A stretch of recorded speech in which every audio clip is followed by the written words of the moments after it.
Hello, hello, and welcome to Dare to Nerd, where I do nerdy things. Today I am continuing my Fearne cosplay with the second most noticeable feature of a faun or satyr. That's right, the horns. So without further ado, let's get started. I started out with just some wire and attached it to a headband. I used 17 gauge galvanized steel just because that's what I had available. And then, as you can see, I just started wrapping it around with tinfoil. I believe most people wrap the tinfoil around the wire while the wire is straight and then curl it. I did it this way instead because I wasn't entirely sure how long I wanted the horns to be. And, the length changes when you curl the wire. So I did it this way instead, and it worked out just fine.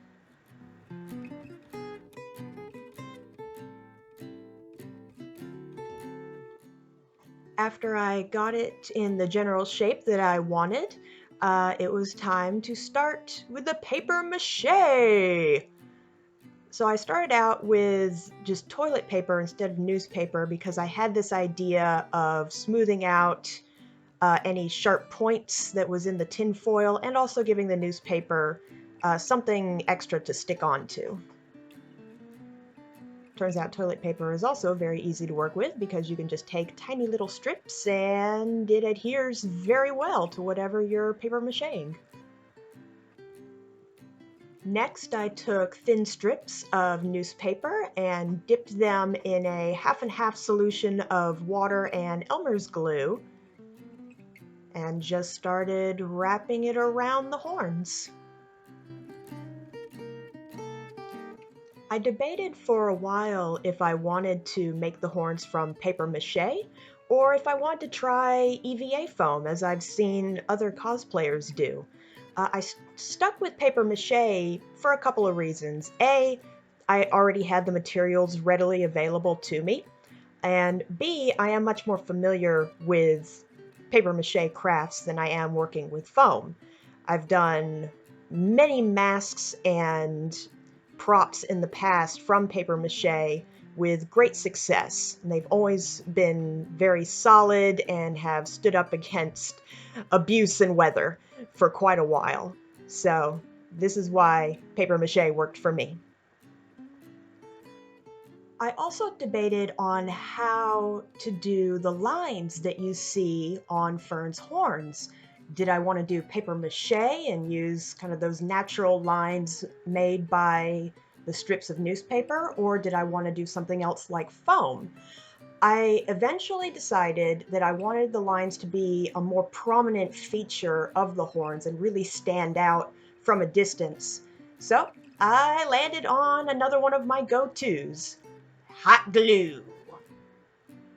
So basically, I just did lines on the front with hot glue and then came around the back side to connect the lines. And I did this all the way around the horns up to the tip, trying to make them thinner and thinner as I went. The trick here was definitely to go slowly.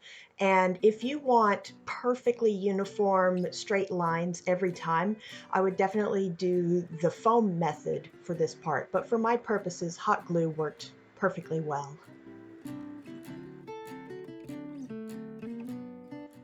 Before painting it, I sprayed it down with flat black primer, making sure to get every part of it and allowing it to dry. And we get Maleficent horns. But for our purposes, that's not so bad. So far, so good. For the paint, I used regular acrylic. I started with a dark brown wash, or almost wash. I added some water to it because I wanted the paint to really seep into all of the little places as I went around. And after allowing that to dry, I started dry brushing it with lighter and lighter browns.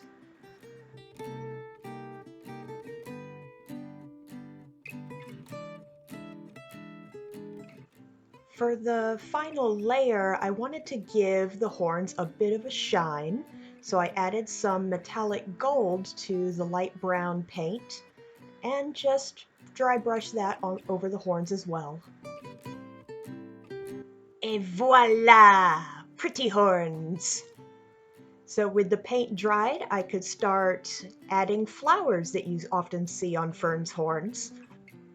I tried to stay as accurate to the official character art as possible, but there's a limit to the kind of flowers I could find.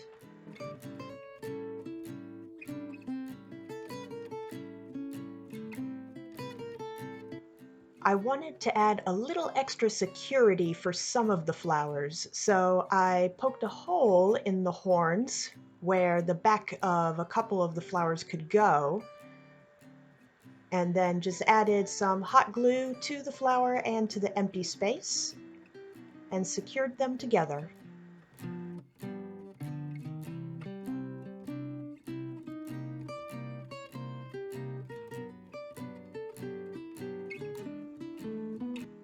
I used some of the flowers to hide the headband, though I wasn't too worried about hiding the headband as I am going to style the wig to be a little bit more like Fearne's hair later.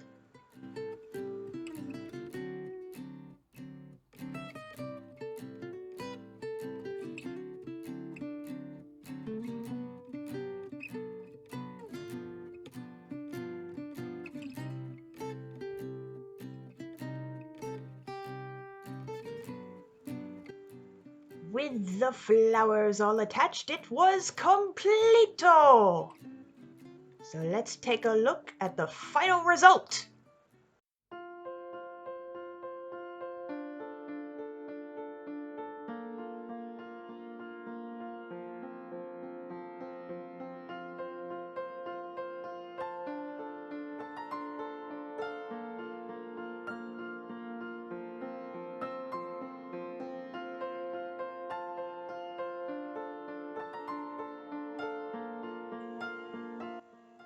Thank you so much for watching this video. If you enjoyed it, please leave a like and a comment down below. I would love to hear your thoughts.